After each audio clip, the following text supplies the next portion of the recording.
Bismillahirrohmanirrohim. Assalamualaikum warahmatullahi wabarakatuh.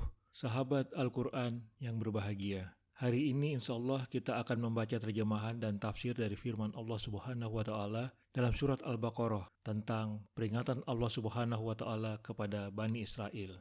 Ayat-ayat yang akan kita bahas adalah ayat 40 sampai dengan 48 tentang beberapa perintah dan larangan Allah Subhanahu wa Ta'ala kepada Bani Israel. Ayat-ayat tersebut berisikan perintah kepada Bani Israel agar mengingat nikmat-nikmat Allah Subhanahu wa Ta'ala terhadap mereka, karakteristik orang-orang yang khusyuk, dan perintah-perintah ketuhanan kepada mereka. Mohon dapat mengikutinya sampai selesai.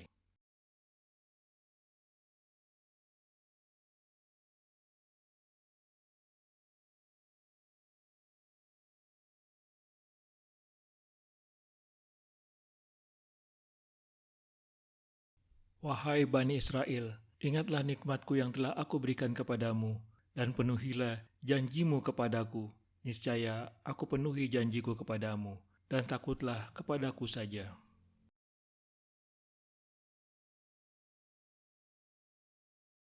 Ayat ini dan beberapa ayat setelahnya berbicara tentang Bani Israel, yaitu anak keturunan Israel, nama lain dari Nabi Yakub, cucu Nabi Ibrahim. Mereka juga dikenal dengan sebutan Yahudi. Wahai Bani Israel, ingatlah dan renungkanlah nikmat-nikmatku yang telah aku berikan kepadamu dan nenek moyangmu, seperti turunnya petunjuk-petunjuk ilahi, penyelamatan dari musuh-musuhmu, dan lain-lain. Dan penuhilah janjimu kepadaku yang telah kamu nyatakan di dalam jiwamu. Niscaya aku penuhi pula janjiku kepadamu dengan memberi keselamatan dan kesejahteraan hidup di dunia, serta pahala dan surga di akhirat nanti. Dan takutlah serta tunduklah kamu hanya kepadaku saja.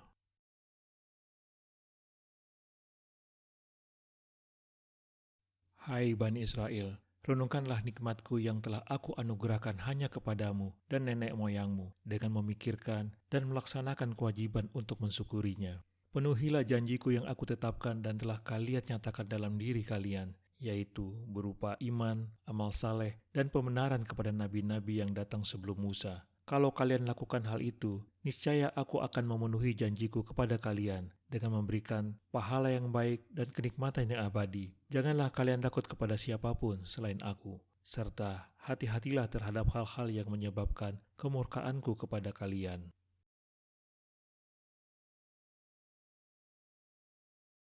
Dan berimanlah kamu kepada apa yang telah aku turunkan, yang membenarkan apa yang ada pada kamu. Dan janganlah kamu menjadi orang yang pertama kafir kepadanya. Janganlah kamu jual ayat-ayatku dengan harga murah, dan bertakwalah hanya kepadaku.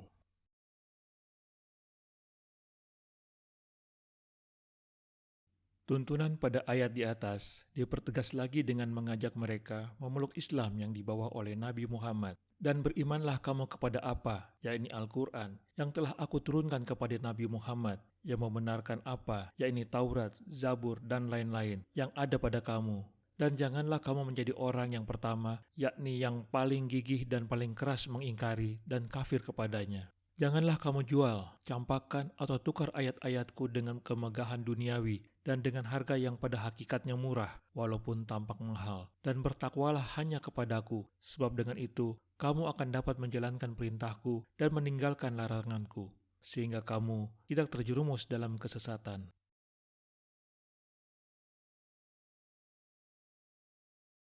Benarkanlah Al-Quran yang aku turunkan untuk membenarkan kitab-kitab yang ada pada kalian, juga membenarkan ilmu tentang tauhid dan ibadah kepada Allah dan prinsip keadilan di antara manusia. Janganlah buru-buru mengingkari Al-Quran, karena dengan begitu kalian akan menjadi orang pertama yang mengingkarinya, padahal seharusnya kalian menjadi orang pertama yang mempercayainya.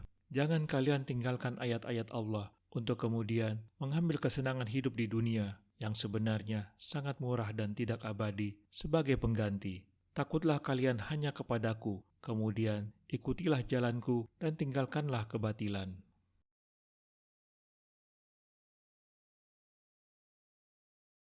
Dan janganlah kamu campur adukan kebenaran dengan kebatilan, dan janganlah kamu sembunyikan kebenaran, sedangkan kamu mengetahuinya.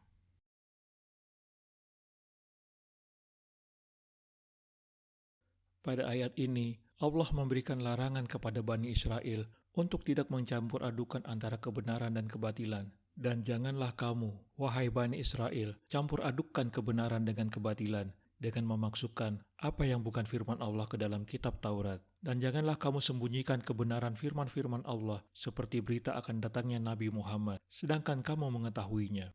Orang-orang Yahudi menyembunyikan berita tentang kedatangan Nabi Muhammad yang termaktub di dalam Taurat dengan maksud untuk menghalangi manusia beriman kepadanya.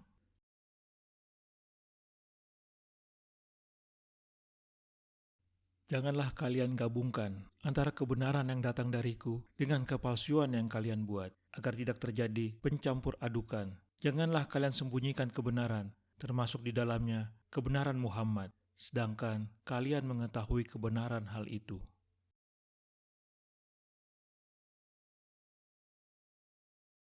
Dan laksanakanlah salat, tunaikanlah zakat, dan rukuklah berserta orang yang rukuk.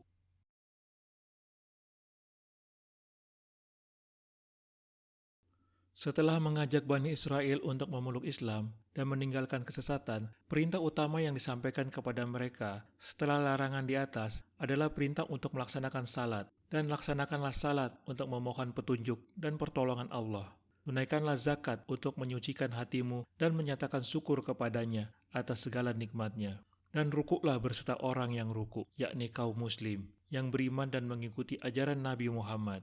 Penambahan perintah untuk ruku setelah ada perintah untuk melaksanakan salat itu mengisyaratkan ajakan agar mereka memeluk Islam dan melaksanakan salat seperti salatnya umat Islam. Dalam tata cara salat orang Yahudi, tidak dikenal gerakan ruku.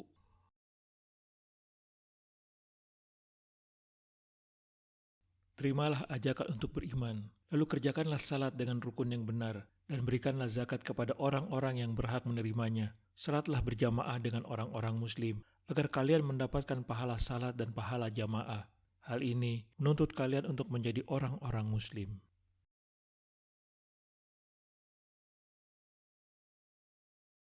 Mengapa kamu menyuruh orang lain mengerjakan kebajikan, sedangkan kamu melupakan dirimu sendiri? Padahal kamu membaca kitab Taurat, tidakkah kamu mengerti?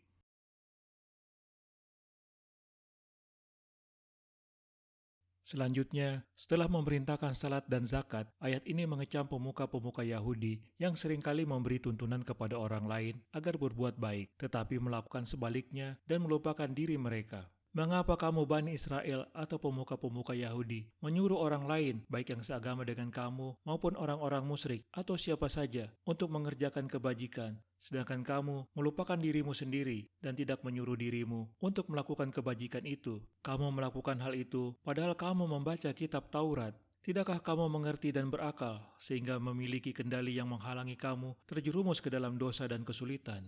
Meski pembicaraan pada ayat ini ditujukan kepada orang-orang Yahudi, nasihat yang terkandung di dalamnya juga berlaku bagi kaum muslim, apalagi para pemuka agama, yakni hendaknya mengingatkan diri sendiri lebih dahulu sebelum mengajak orang lain berbuat baik.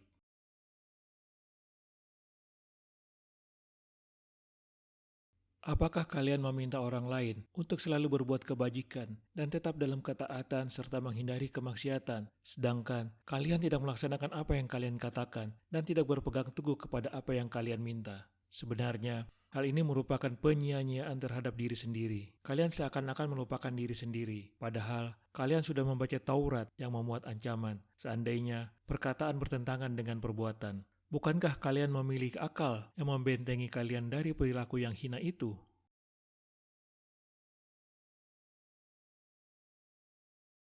Dan mohonlah pertolongan kepada Allah dengan sabar dan salat. Dan salat itu sungguh berat, kecuali bagi orang-orang yang khusyuk.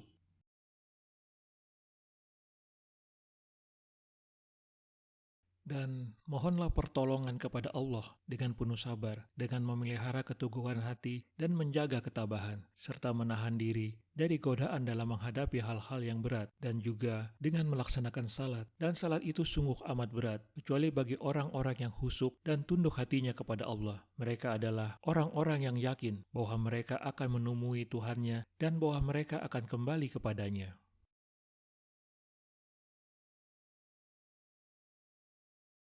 Jadikanlah kesabaran dan sikap menahan diri dari apa yang kalian benci sebagai penolong dalam menjalankan beban ini. Salah satu caranya adalah dengan berpuasa. Dan jadikanlah salat yang sangat besar maknanya itu sebagai penolong juga. Karena salat itu menyucikan hati dan mencegah kekejian dan kemungkaran. Karenanya, beban itu akan terasa sangat berat dan sulit, kecuali bagi orang-orang yang tunduk dan menyukai ketaatan, yaitu orang-orang yang hatinya merasa tentram dengan berzikir kepada Allah.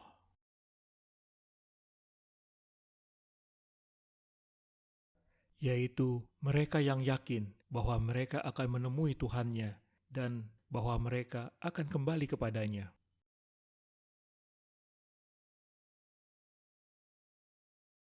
Orang-orang yang tunduk dan berhati tenang itu adalah mereka yang beriman kepada hari akhir dan meyakini bahwa mereka akan menemui Tuhan pada hari kebangkitan.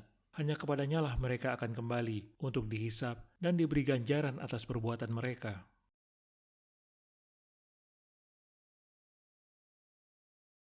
Wahai Bani Israel, ingatlah nikmatku yang telah aku berikan kepadamu, dan aku telah melebihkan kamu dari semua umat yang lain di alam ini pada masa itu.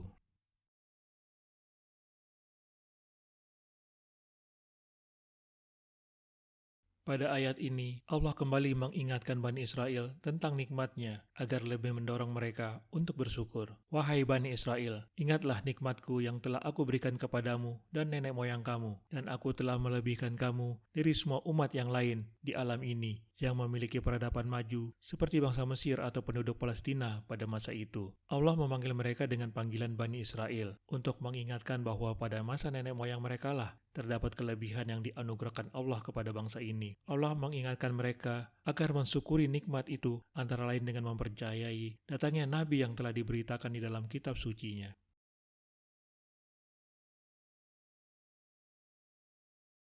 Hai Bani Israel, renungkanlah nikmatku yang telah aku berikan kepada kalian, berupa pertolongan mengeluarkan kalian dari tirani Fir'aun, pemberian hidayah, dan pemberian kekuasaan kepada kalian di bumi setelah sebelumnya tertindas. Bersyukurlah kepada Allah yang telah memberikan itu semua kepada kalian dengan cara menaatinya.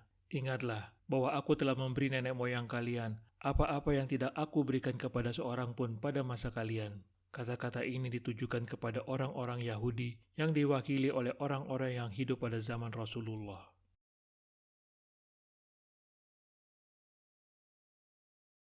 Dan takutlah kamu pada hari ketika tidak seorang pun dapat membela orang lain sedikit pun, sedangkan syafaat dan tebusan apapun darinya tidak diterima dan mereka tidak akan ditolong.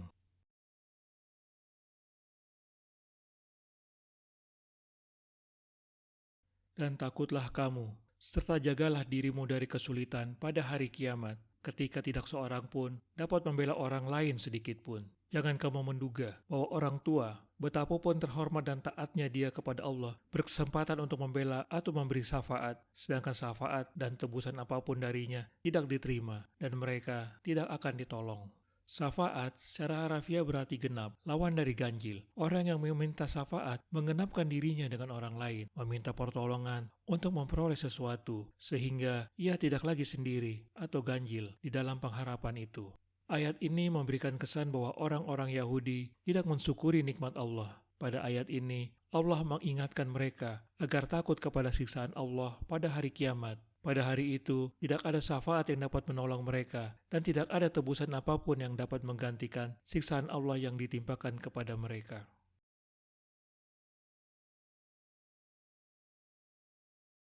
Takutlah kepada hari perhitungan yang sangat mengerikan, yaitu hari kiamat, ketika seseorang tidak dapat membela dan memberi pertolongan kepada orang lain. Tidak diterima pemberian syafaat apapun, tidak diterima juga suatu apapun sebagai tebusan dosa. Tidak ada seorang pun yang dapat menyelamatkan siksa bagi orang yang mendapat siksa.